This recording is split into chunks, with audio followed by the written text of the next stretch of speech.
Taiwan. I'm Ethan Liu with news from here in Taiwan and around the world. Travel agencies are reeling after Taiwan raised its alert level for travelers to China, Hong Kong, and Macau, telling its citizens not to go unless necessary. It is the first travel advisory Taiwan has introduced since the pandemic, which stopped just short of a flat-out ban. Joyce Zhen has more. Cross-strait ties getting worse as travel agencies in Taiwan worry over the government's decision to up its travel advisory to China, Hong Kong, and Macau, urging Taiwanese citizens not to go unless absolutely necessary.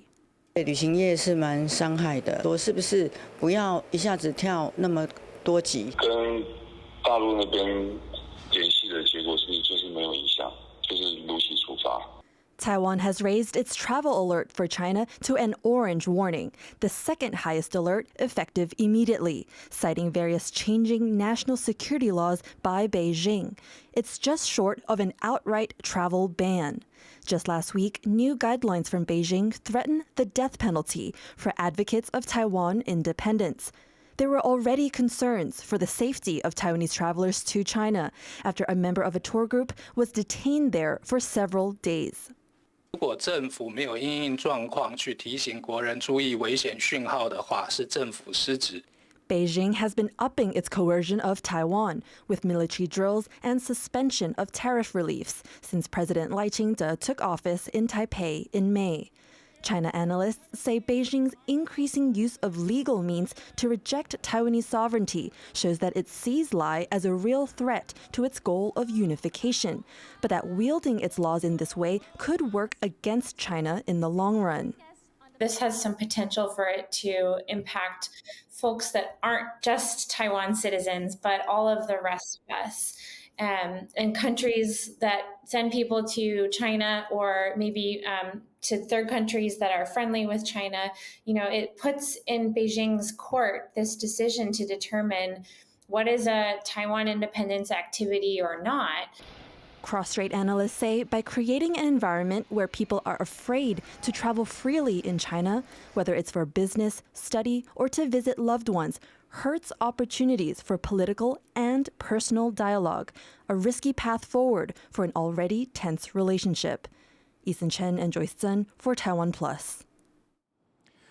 Indonesia's immigration service says it's busted a suspected international fraud ring in Bali and arrested 103 Taiwanese nationals. Di villa di Kecamatan Marga, Kabupaten Tabanan, Bali. Dan di sana kami temukan 103 warga negara asing yang kemudian setelah dilakukan penggeledahan diketahui bahwa ke-103 orang asing tersebut seluruhnya adalah warga negara Taiwan. The mass arrest came during a raid on the villa. Police seized the phones and computers and have launched an investigation. Taiwan's representative office in Indonesia could not confirm the number of arrests. It says it was told that at least 14 Taiwanese citizens were among those detained. The Economy Ministry has given the green light to TSMC's plans to invest an additional $10 billion overseas. According to the ministry, the chip giant will split the sum roughly in half between its majority-owned fab in Kumamoto, Japan, and its Arizona site in the U.S.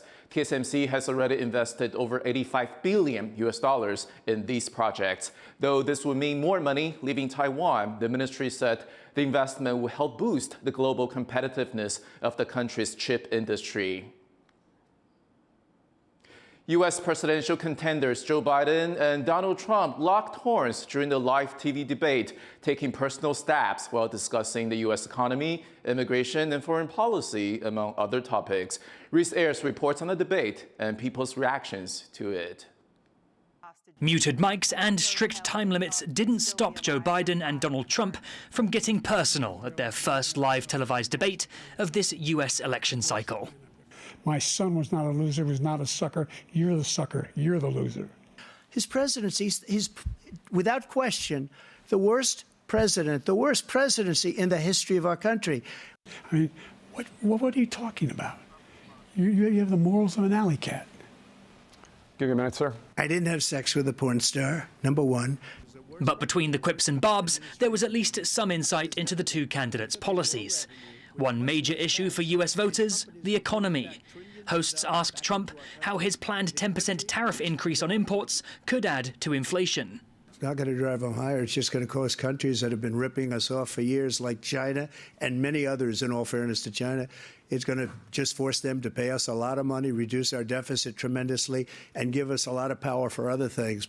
Also on the economy, Biden suggested increasing taxes for the super rich, though he stumbled a few times with his numbers. We have 1,000 trillionaires in America. Billionaires in America. And what's happening? They're in a situation where they, in fact, pay 8.2% in taxes. If they just paid 24%, 25%, either one of those numbers, they'd raise $500 billion, I should say, in a 10-year period. Abortion was another hot topic, with Trump accusing Biden of supporting pregnancy terminations up until and even after birth. Biden hit back, saying he wanted to leave the issue of abortion with healthcare professionals by reinstating Roe v. Wade. Immigration, Trump's signature topic, was a subject he was eager to jump to several times throughout the debate. And because of his ridiculous, insane, and very stupid policies, people are coming in and they're killing our citizens at a level that we've never seen. We call it migrant crime. I call it Biden migrant crime. But it was an issue Biden claimed to have bested his opponent on. What I've done since I've changed the law, what's happened? I've changed it in a way that now you're in a situation where there are 40% fewer people coming across the border illegally. That's better than when he left office. Foreign policy took center stage for a large chunk of the debate, with Trump claiming conflicts could have been avoided if he had won a second term. As far as Russia and Ukraine, if we had a real president, the president that was respected by Putin, he would have never invaded Ukraine. And Biden stuck to his guns on the support he's provided to Ukraine, a level of aid Trump has consistently criticized. By the way, all that money we give Ukraine are from weapons we make here in the United States. We give them the weapons, not the money at this point. And in a debate littered with insults, a surprise argument about their golfing abilities. And by the way, I told you before, I'm happy to play golf if you carry your own bag. Think you can do it? That's the biggest lie, that he's a 6 handicap of all. I was an 8 handicap. Yeah. 8. Never. But I have, you know how many? I've seen you swing. I know you swing. Okay, let's not act like children. President Trump, we're going to turn. Let's not act like children. Post-debate, Trump has been accused of lying throughout much of the show, while many, including some fellow Democrats, focused on Biden's apparent frailty and inability to finish sentences. And I'm going to continue to move until we get the total ban on the total initiative relative to what we're going to do with more Border Patrol and more asylum officers. President Trump? I really don't know what he said at the end of that sentence. I don't think he knows what he said either. Look. Flash polls after the debate show that around 2/3 of American viewers think Trump came out on top. Biden's VP, Kamala Harris, was quick to defend his performance. Yes, there was a slow start, but it was a strong finish. And what became very clear through the course of the night is that Joe Biden is fighting on behalf of the American people. But Republicans say Trump crushed it. You were watching this debate, you're voting for Donald Trump. It's one of the greatest contrasts between two politicians I've ever seen in my life. The two candidates are scheduled to meet again on the debate stage in September, where they'll have another chance to convince the US public that they're the one best suited to run the country. Klein Wang and Reese Ayres for TaiwanPlus. A Taiwanese mountain climber has died climbing Europe's highest peak. French media reported the death of 36-year-old Taiwanese climber Zhang Yuanzhi after he fell 250 meters. Zhang was a popular figure in Taiwan's mountaineering community. When he was 25, he became the youngest person from the country to summit a peak taller than 8,000 meters. Ground crew from EVA Air are accusing their union leaders of mismanagement. They claim union leaders ignored several requests to convene the meeting after membership expanded from about 30 members to 600.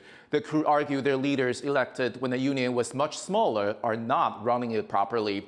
They're asking the local government to affirm union members' right to hold discussions. Local labor authorities agree it is hard to meet legal attendance requirements when union members work at different airports. 因为他们的行业特殊，然后再加上工会如果不努力，运作出席那个会员人数的话，的确有可能会造成未来持续流会的情况。 Taiwan's High Administrative Court has struck down a $154,000 air pollution fine issued against the Taichung power plant for a coal fire in 2021. It found the Taichung city government first issued a fine for particulate pollution in the air, but later changed the reason to a foul smell. It also found the city's environmental bureau didn't calculate the fine based on the formula it should have used. The city has suggested new standards for air pollution penalties to avoid similar fines getting struck down in the future. Environmental groups are angry about the ruling, are demanding the city investigate what it did wrong and explain its findings to the public. Taiwan has one of the highest recycling rates in the world and near spotless streets. Rosie Gweninger explains how the country's singing rubbish trucks helped the island become a global leader in waste disposal.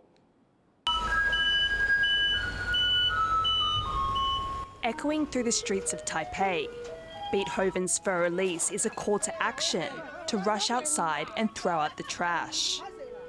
Every day except Wednesdays and Sundays, lines of people wait by the side of the road during their designated time slot, holding trash bags. Known for its punctuality, the garbage truck waits for no one. 突然有一些事情的话，就会去追垃圾车啦。就是来不及的时候就会作业，就是想办法倒啊，没有倒怎么？ For some residents, it's frustrating to plan their lives around the rubbish removal system. But for others, it's fostered a sense of community, as neighbours are given a chance to catch up. But Taiwan wasn't always so meticulous about its waste management. After an economic boom in the 1960s, its streets became strewn with litter. And by 1995, most of the country's landfills reached capacity, earning it the nickname Garbage Island. Taipei and Taiwan would just sort of pile up trash in certain designated zones, and then when a typhoon would come, it would just spray the trash everywhere. With rubbish piles creating a terrible stench and attracting pests, a community activist campaign pushed for government action. And in 1998, a Waste Disposal Act was implemented, introducing a recycling system that included the singing trucks. The law also established legal penalties for improper garbage disposal, taxed businesses, and introduced education programs and colour-coded bins to encourage residents to separate their waste. A few years after that, the government told residents they need to buy these bags to throw away waste they couldn't recycle. The funds raised to be used in waste management facilities. It encouraged residents to be more conscious of how much waste they were throwing away and an incentive to recycle. But some people tried to cheat the system, using public bins to throw out their trash, leading to the government removing most of those bins. Despite that, Taiwan's recycling rate has grown astronomically in a short amount of time, from 1% in 1998 to now one of the best in the world at over 55%. The streets of Taipei are now largely free from litter, a sign for people here that the system has worked, and a framework that waste researchers hope other countries will adapt to reduce waste and increase recycling. Patrick Chen and Rosie Gweninger for TaiwanPlus. A full team of 6 archers will be representing Taiwan in Paris this summer. It is the 6th time in a row that Taiwan has sent a full team to the Olympics, and the athletes are aiming to score high.